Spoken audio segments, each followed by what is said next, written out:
So good morning and welcome to Moving Toward Success. We're going to talk to you all about how to successfully navigate your nurse midwifery education. We're glad you're here, and for those of you who listen later, we're glad you took the time to listen. And so Jane and I are here. I'm Tonya Nicholson. I'm the Associate Dean of Midwifery and Women's Health. And Dr. Jane Houston is here, and she is the Clinical Director of Midwifery and Women's Health at Frontier. As you can see from this picture, Jane is way cooler than I am. I think I have better earrings, but she's just cooler. So anyway, that's life. Okay, so we want to kind of give you an idea as a midwifery student at Frontier who your people are. And if you're listening and you're a midwifery student somewhere else or thinking about being a midwifery student, you need to always be able to identify who your team is. So your team here at Frontier is me. I'm the Associate Dean. That's me up in the right-hand corner when my hair's curly. And then Jane at the bottom left-hand corner. See, we've got you on the front end, the back ends. And in between, these are just samples. We actually have over 100 faculty and about 50 staff. But these are just some samples of your course coordinators and course faculty, your regional clinical faculty, your professional advisors, your financial aid officer, and your credentialing coordinator. And as you go through, what you'll find out is that you actually have an assigned advisor, an assigned credentialing person, and an assigned financial aid person, and an assigned RCF. And those people really are your people. So they're specific to you. They are going to know you and your situation best, and they're your go-to folks.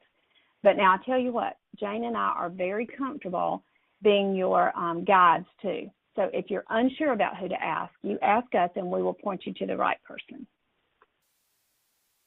So I'm going to tell you a little bit about my role, and then Jane is going to tell you a little bit about her role.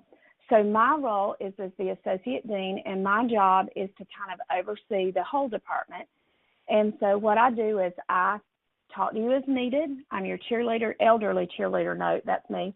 I'm your elderly cheerleader sometimes, and I sometimes am your counselor and give you advice, and sometimes I'm just your buddy. But ultimately, it is my responsibility that you are able to maneuver this program, that you're able to be successful in your didactic work and then in your clinical work and then on your comps and boards, and that you are successful and become a great safe beginning level practitioner. And so I'm so thankful to serve you in that way. I like the elderly cheerleader. I always frequently remind Dr. Nicholson that I'm older than she is. So just by a few months. That's right.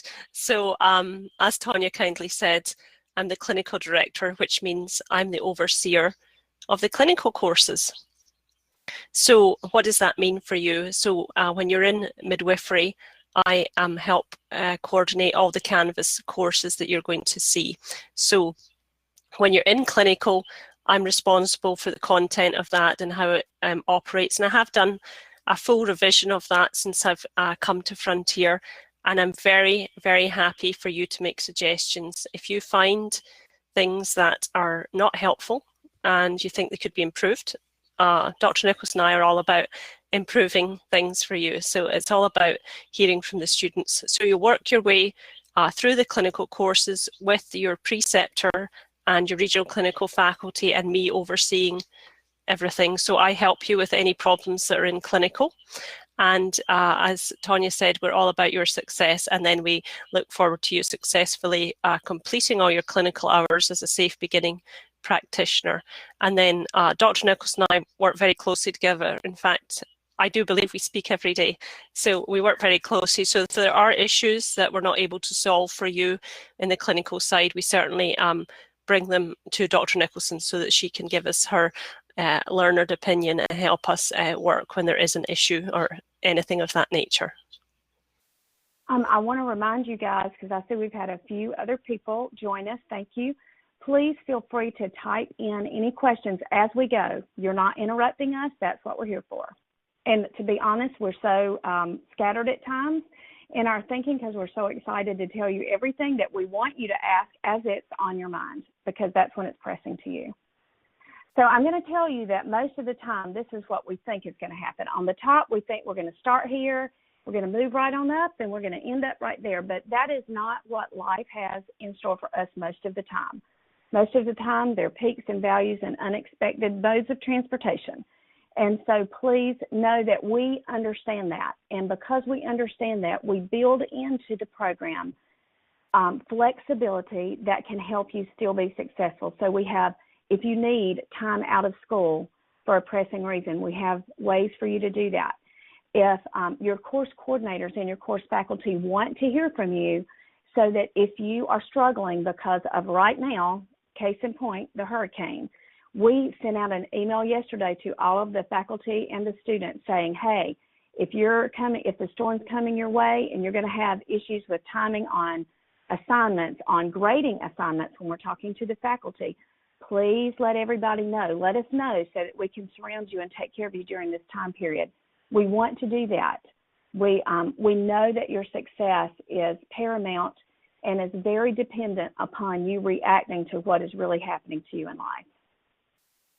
So I'm going to say to you that no question is wrong here.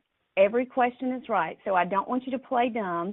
I want you to ask every question. No question is dumb. Every question is perfect. And even if you think you know part of the answer, but you need the rest of it, there's probably somebody else listening now or that's going to listen later that needs the whole answer. So we want to answer.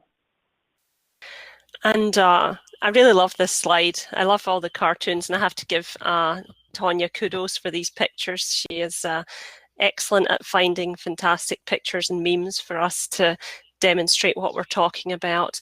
And interestingly, yesterday when I was doing the Student Connections presentation, somebody asked me what was the most important thing that I thought they should learn while they're at Frontier.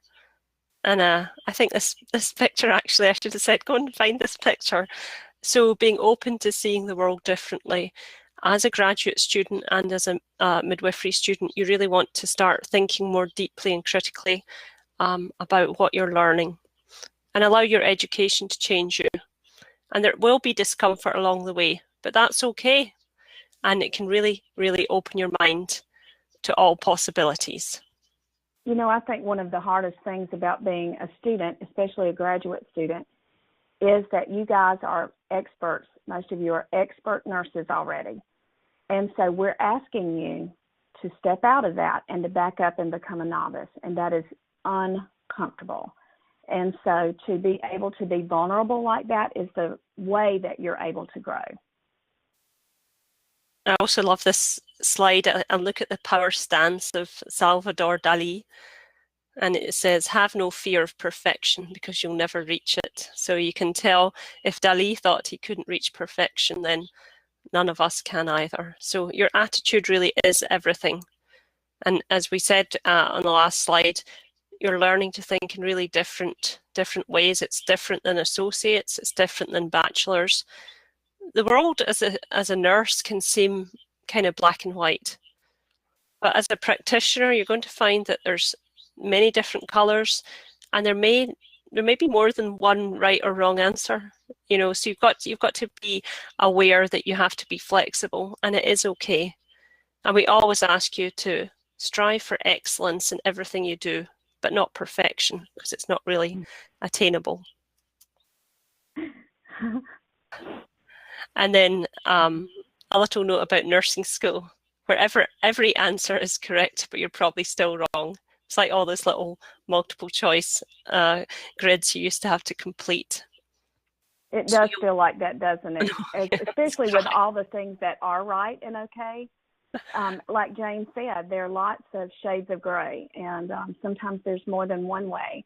And we're trying to teach you the most evidence-based current way to do things, but sometimes it feels like this. So I'm going to ask you to think about beyond your own circle, what else can you do as you're wanting to be successful in midwifery school? So this is going to take a little bit of balance in your mind, because I don't want you to join 53 committees, but I want you to think about what kinds of activities are most important to you that are going to further your ability to be successful. So some of those things might be attendance at ACNM affiliate meetings, maybe volunteering at a birth center, or volunteering or going to AABC conference. So these are things that nobody in their right mind is going to join too many committees during school. Please remember I said that. Don't join 53 committees. But prioritize and think about which activities really do help support your success, and there are some out there. For those of you who are not labor and delivery nurses, doing some things in the birth world that maybe at the very least give you exposure to language and give you exposure to laboring women or women who've just recently had babies, like participation in La Leche League activities or volunteering at a birth center, like I said before. Those sorts of things, even if you are not in a labor and delivery job, can still put you in the birth arena so that things become more familiar to you. Now, this is probably one of the very most important slides that you're going to see the whole time, and this is just a reminder to you about staying connected with your community. So this is a group of students that were at Frontier Bound. For those of you who are our students who've already come to Frontier Bound, you know what a powerful experience that is. You find one another. It's like you find your clan, like people you've been looking for all of your life that think like you. They're your people, and you find them there. And so staying connected with those other friends and those students and those faculty that you meet, staying connected helps not only build in accountability, but it helps you to circle back to what's important, because sometimes it is difficult to move from task to task to task without reminding yourself why you're doing it. So these are the people that can help you do that. And sometimes just reminders of an experience help in that way.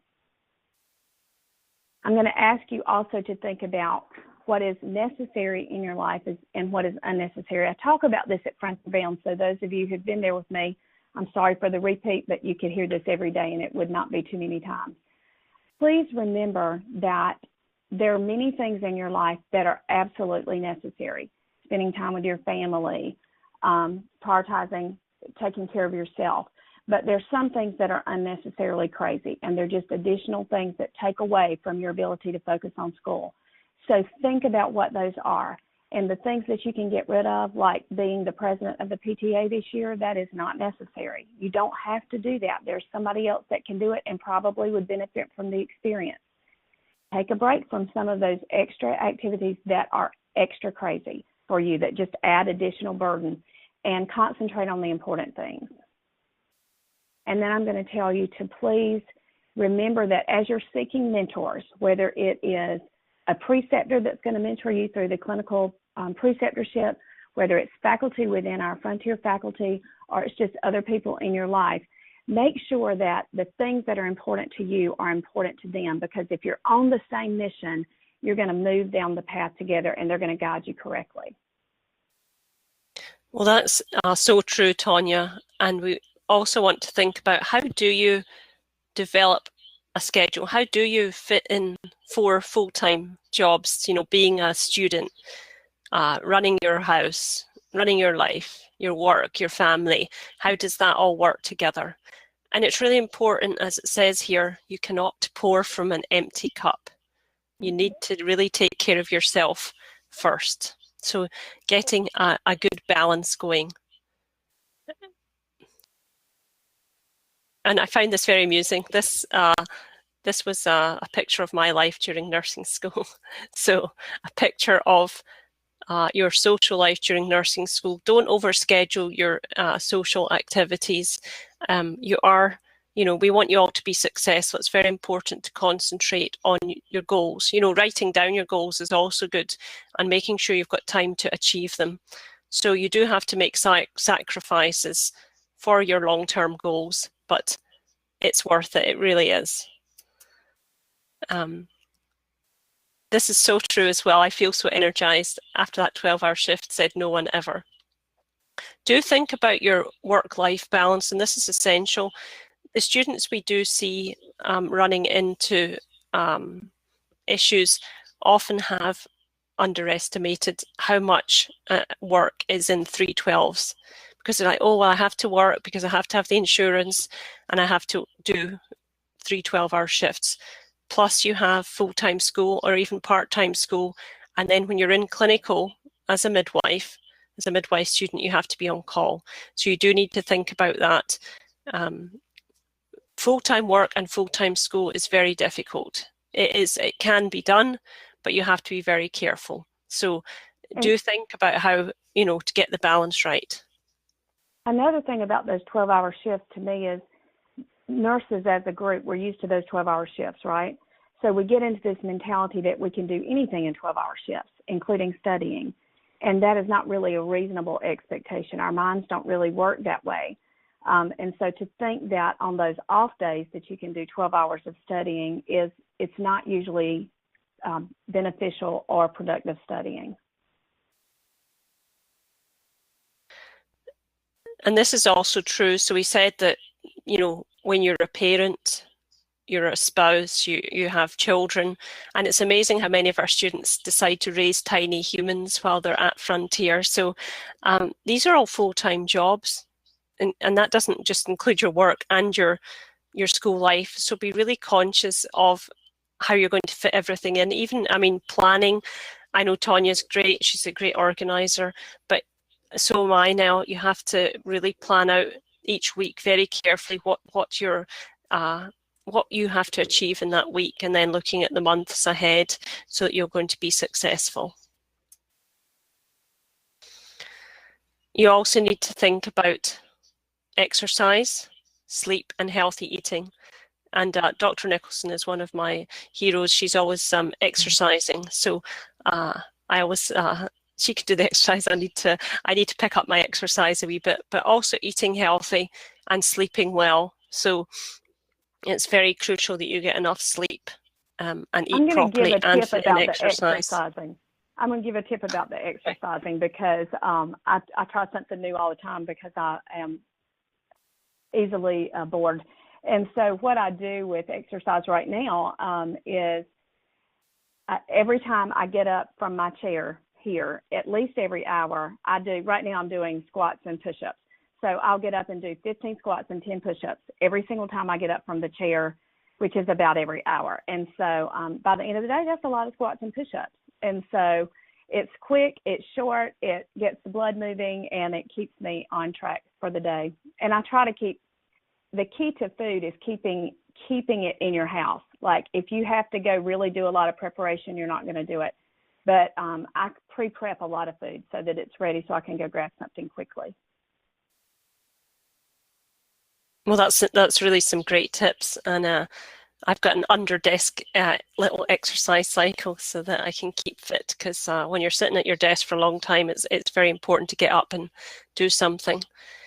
Do think about having time for yourself. You do need to make some hibernation time, especially if you have projects or cases or things due, and you really need to have time where you can get away and spend time with yourself. So those of you out there that are parents, you have to think about that, but getting away somewhere where you can have time for yourself is very important.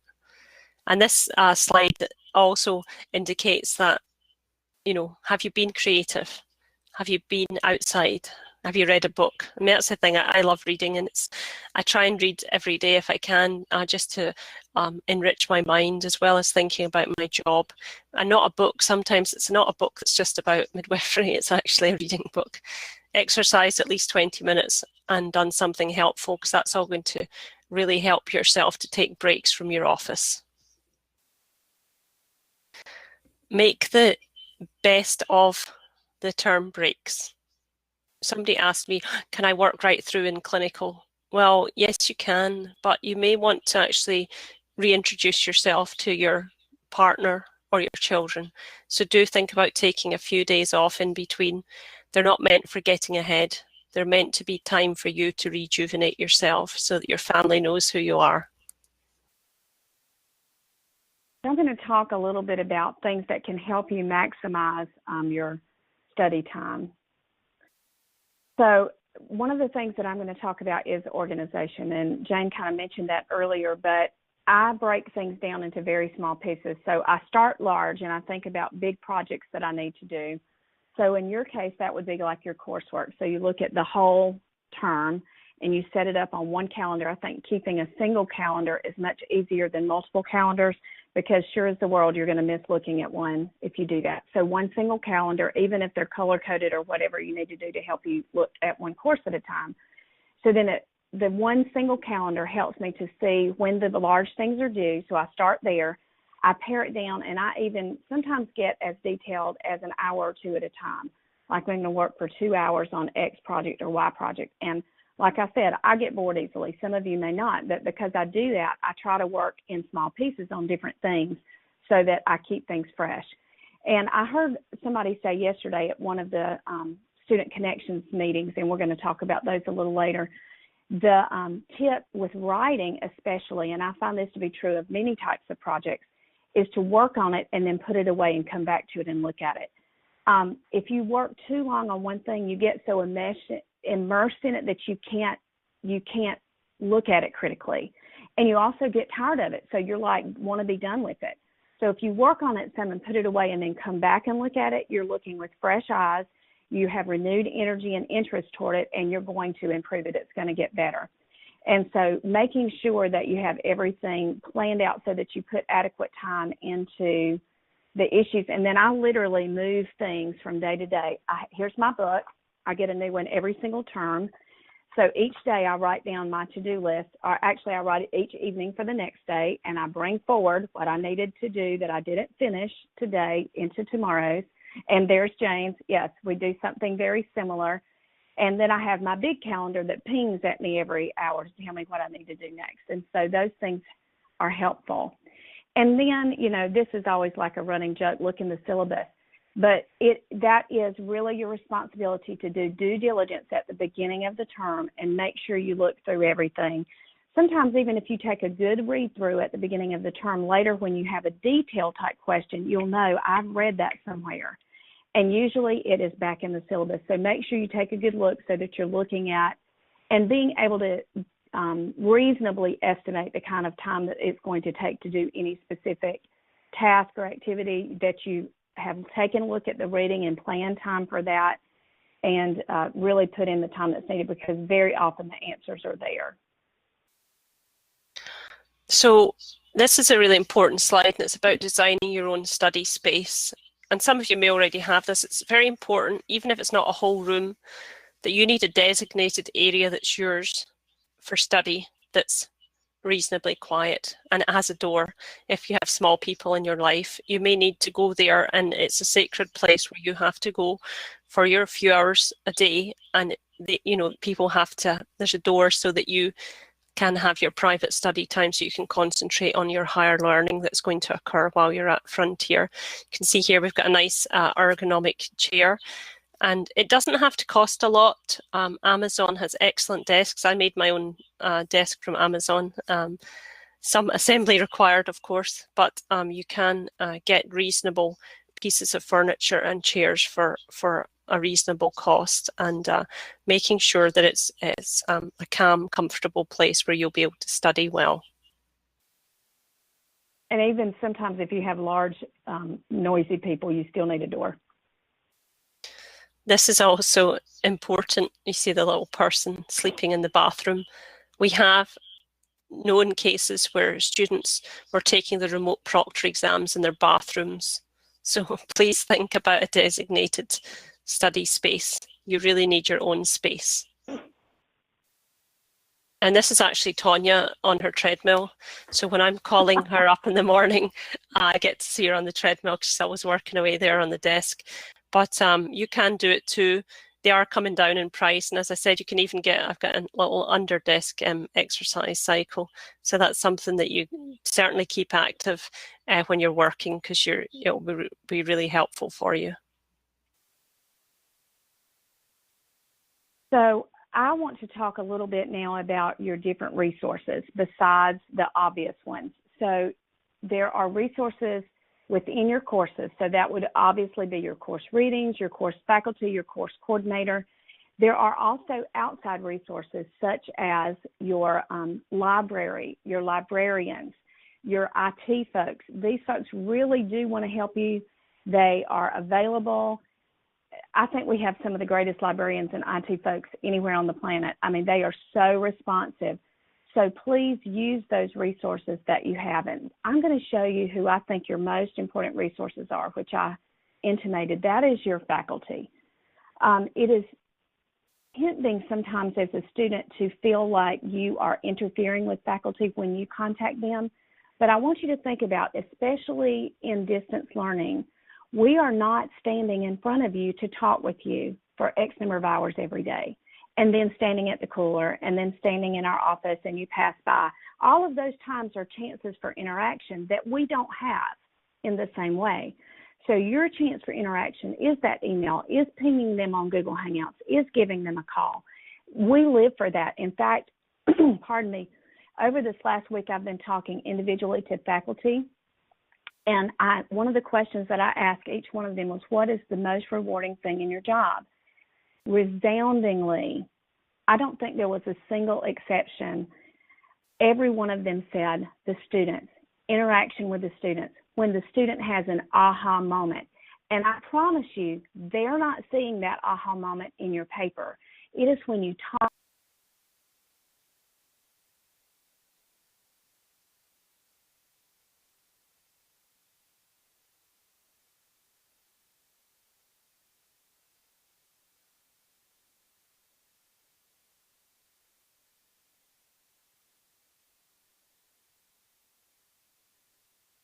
Did we lose your sound, Tonya?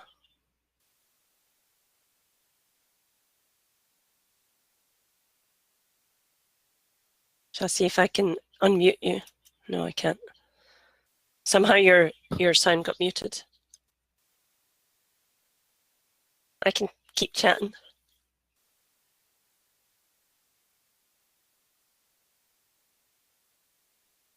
Still can't hear you.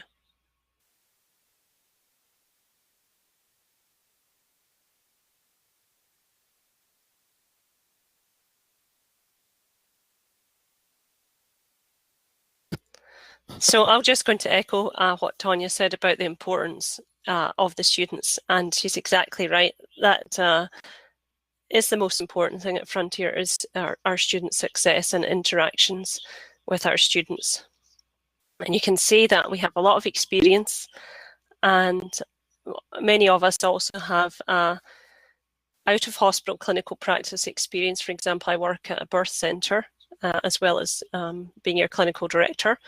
And most of the midwifery faculty that are RCFs are also in clinical practice, so that's great. And then we have like over nearly 500 years as educators in nursing education, which is very important. And we still can't hear you. Sorry, Tonya. Okay. And then there is certainly faculty international experience all over the world. Are you there? I think I'm back. There you are. Yay. Yay. Okay, I apologize. When I was talking to the faculty, what they said, I've been talking with them this week individually, is that the most rewarding thing about their jobs is talking to students and hearing those moments when you get things. And so they get that through your interaction. They want to hear from you. So I just want you to look at the facts here about your midwifery faculty, and I want to tell you that this is a standout in midwifery education. Most midwifery schools have 2, 3, 4 midwifery faculty on them at max. So that, although that is very intimate, it limits what you are actually exposed to. So the amount of experience that your faculty brings to you means that there's depth and breadth to the education that you get that is not present in many situations. I don't know what my sound problem was. So I'm going to tell you a little bit about student connections. I know that you guys see these announcements come out, and I'm so sorry if you get too much email, but we think this is so important. We want to be sure you know about them. All these sessions are offered at least once every term, and they are directed toward giving you a little bit more in-depth view of the coursework that is either upcoming or that you're currently in. Now, you're invited to every single one. If you wanted to come to every one, every term, that would be fine, but that might not be a great use of all of your time. But as you're approaching a group of courses or as you're starting into them, that is a good time to go so that you get a little bit more information about how the course is set up so that you can meet some of the faculty from the course. And so I would encourage you to come to those. And I just wanted to also mention we have student connections that's preparation for clinical. And we usually have from 30 to 60 attendees each term when we offer this. And we always hear really interesting questions like, what is Typhon?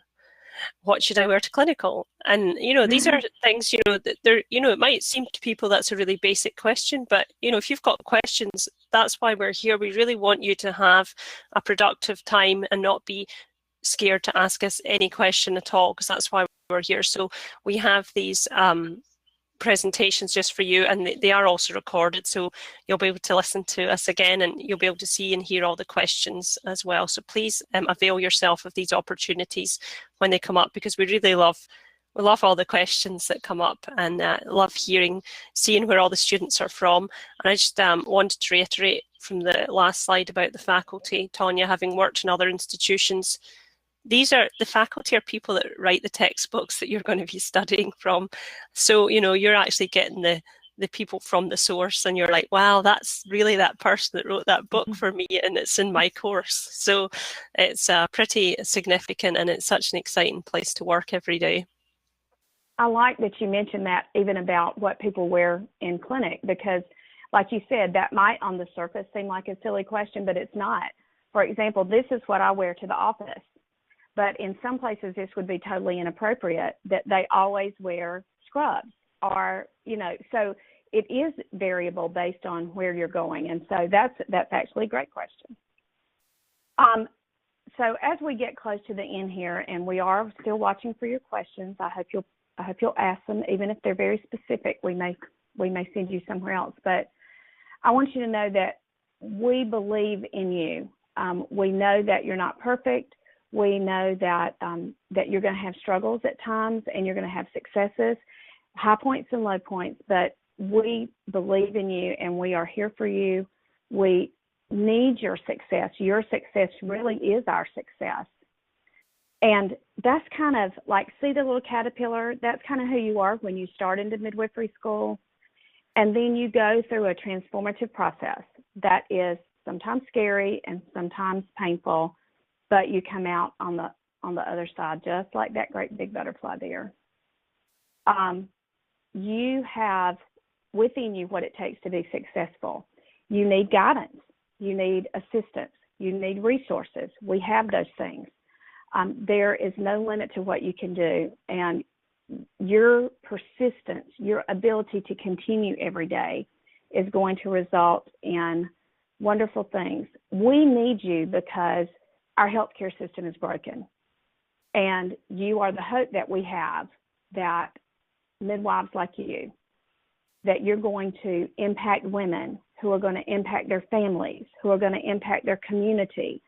We know that you can make the kind of change that we need in our country. And this is going to be you very soon, we hope, getting hooded at graduation, and then becoming that midwife, and even better, putting together the pieces to get a job. That's what you're ultimately wanting to do, because it's that job that's going to avail you of the opportunities to make change in women's lives. We have a privilege to impact women and their families at the most vulnerable and the most beautiful time in their lives. They are ready to make changes that they were never capable or could even comprehend in other places in their lives, and you can help do that right there. You're graduating to do that. So look at these words that mean midwife and think about how you're going to embody those and how you're going to get there. So I hope we've given you some nuts and bolts today that will help you move from where you are on. Okay, so Julie's asking, I'm a new BSN graduate planning to start, hold on, got to scroll back up. Planning to start midwifery school after a year of nursing experience. How long before I actually want to start at Frontier do I need to apply? The application and admission deadlines are on the admissions website. If you want to email me, Jane, can you type in our email addresses? If you want to email Jane or I, we can help you and connect you with the admissions folks who can direct you toward all the dates. But we do admit all year long, and you do need to complete that year of experience before you do your application, and then look at the next admissions dates to determine the application date. Jessica says, I don't have a question, but I want to express my gratitude. I feel so blessed that my new school offers resources like this. Thank you so much. That's so sweet. We hope that you'll encourage your friends to watch this, and maybe somebody who's thinking about being a midwife that hasn't decided yet if they want to do it. We have had other great resources this week that were recorded for the Virtual Midwifery Summit. You can visit the FNU Facebook page and our FNU website, and they're all available there. We've got one specific that talks about why would I want to be a midwife, for somebody who you might know that's thinking about it, and then some about expanding their role. We've got some great resources if there's somebody thinking about being a preceptor. Jane did a session on precepting. And so we thank you for your time this morning. Jane, you got any finishing words for these folks? Yeah, I can't say. I have to make sure I say the name Kitty Ernst. There's daily wisdom from Kitty Ernst. Wow. So please, do watch her little, very short but very wise words on midwifery. Because even though she speaks from a time before we were here, then she's launching us all into the future at Frontier. So we need to really listen to her wise words to take us successfully into the future. So that's all I wanted to say. And thank you so much to everyone for listening. And it's great to see you all. And please don't hesitate to contact either of us with any questions at all. We're always available. And it's great to always be at Frontier. Y'all have a good, I like your cup there. I'm going to stop the recording. Y'all have a great day, and let us know when you need us.